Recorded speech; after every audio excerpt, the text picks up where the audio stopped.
Yo, what is going on, Guardians from all over the world? I hope you're having a good day. I'm having a pretty good day. I'm just kind of upset about some of these weapon changes. Some of them are really wrecking some of the good guns in the game. Like, there's some really decent guns in the game that really don't need to be changed, but they're getting changed and patched and made worse. Some are overpowered, and they do need to be changed, but some aren't, and the changes that were made, I think, are unnecessary. But here we go. Let's start off with the hard light. One of the more interesting and kind of slightly misused or not really used weapons in the game, especially on the exotic weapon side. Here we go. Hardlight is a beloved weapon, and we want it to be better. The new flexibility we have with damage fall off as an independently tuned value gave us a great new avenue to push this exotic a little bit harder into its fantasy. Changes increase base stability to 80. It was 65, so it's given it a little less recoil, a little bit easier to handle, especially from longer ranges, especially since there won't be any more damage drop off for the range. And then the bounce from the projectiles are actually bouncing more, so instead of it only bouncing off a wall like once, it'll do like twice or three times. It doesn't really go into it that much, but I think that's really good for this weapon that they're changing it, because the hard light, it doesn't really get used. It's not really good right now. There's no reason to really use it in multiplayer or in PvE. There's no reason that anyone should really use it, say over the Thorn or the Last Word or any of those big game hand cannons in PvP. And then PvE, there's just so many better choices that you could use it. Unless you maybe don't have an exotic other than this one, then you might use it. Other than that, I don't find any reason to. Other than that, let's move on to the Necrochasm. Woo, here we go, into the Necrochasm. Probably one of the most disappointing exotics in the game, especially since it was the big exotic for the Dark Below DLC. Kind of like the Vex Mythical. Can't talk, okay. The Mythoclast, which was in the Voltaglass, which was like the main exotic that you got at the end, and everyone wanted the Vex at the beginning until they kind of patched it. Now it's kind of in the middle of good and bad because they keep changing it every now and then. It's kind of undecided whether it's good now or bad. But anyways, the Necrochasm, it's just worse. It's not good. I don't know what they were doing.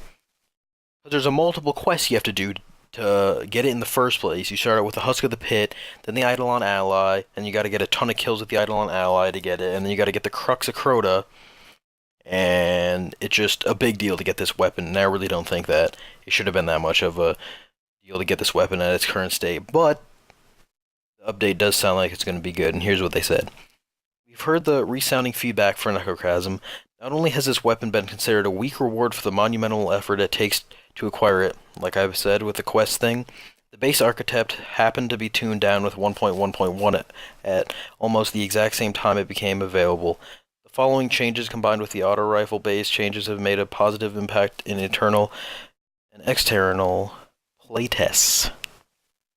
That's like talking about how we as a community can see how good the weapon is a lot better than when they're just messing with it and seeing if it's good or not. I personally shrieked with joy when I got my first ever double kill in skirmish from the Cursebringer explosion. But that's rare. That's like really rare that's gonna happen because this gun is awful. It's awful. And then what they're talking about the auto rifle thing is that they had the patch 1.1.1, like I said in it, and that was for tuning auto rifles to make them less overpowered because they were really getting overused in PvP and PvE overall. And then this gun was available right pretty much when that came out, a little bit after, so it was going to be foreshadowed and shadowed by that update. And so this is the changes that they're doing to hopefully make it better. Increased base stability 60 was 40, so that's also just giving it less recoil, just like the hard light. Increased magazine size. It has a smaller magazine size than the Atheon's Epilogue even does, which is a legendary. And Cursebringer perk will always trigger on a precision kill. It used to be it'd be like every other or less. I think it was like 30% chance or something like that. Maybe it was 50. I didn't really use the gun that much considering that it's not that good. And then the Cursebringer explosion has increased radius and deals more damage. So hopefully that will make the gun better.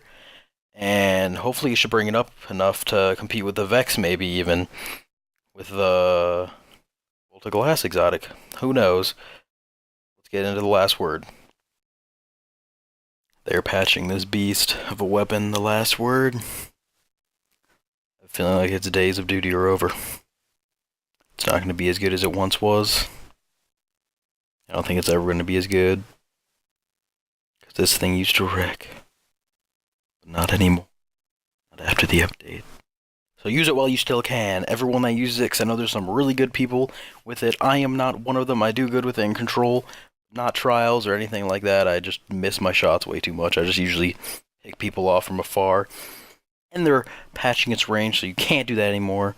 Let's get into this weapon. Let's read what Bungie has to say about it. The last word is our fastest time to kill primary in the game. Damn straight. Yep, that's so true. The intent of this weapon was always to deal lethal damage up close and in style while shooting from the hip. Right now, the stability and range of this weapon has players reliably getting range kills while aiming down sights, so we want to try and push this weapon into more of its intended role. The changes are reduced range stat to 10. It was 20, so they cut it in half. That's a huge range difference.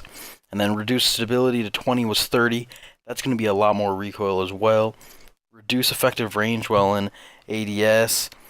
So as well, they're going to cut down the range when you're aiming down sight. Increase accuracy and precision damage and aim assist scale when firing from the hip. So they're actually buffing the perk on the last word that gives it better hipfire and hipfire damage.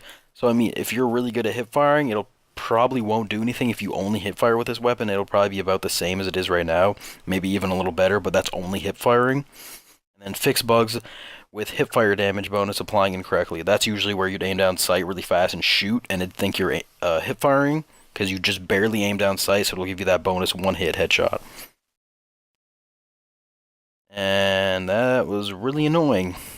I don't know if that happened to any of you guys, but I know in Trials or Control, Iron Banner, anything like that, that happened to me, and it's quite annoying. You just all of a sudden get one hit, and they didn't even do that on purpose. Well, they might have been trying to do it, but you can't do it on purpose. It's just timing, and you gotta kind of just hope it happens, or you just keep playing and it'll happen on accident. Other than that, yeah, this gun, sadly, it's not going to be as good as it was, but it was way too overpowered, so it's good to see this getting patched. I know some of you will be really sad that use this gun a lot, but fortunately, I do not use the gun a lot. So now let's get into the next hand cannon, the Thorn.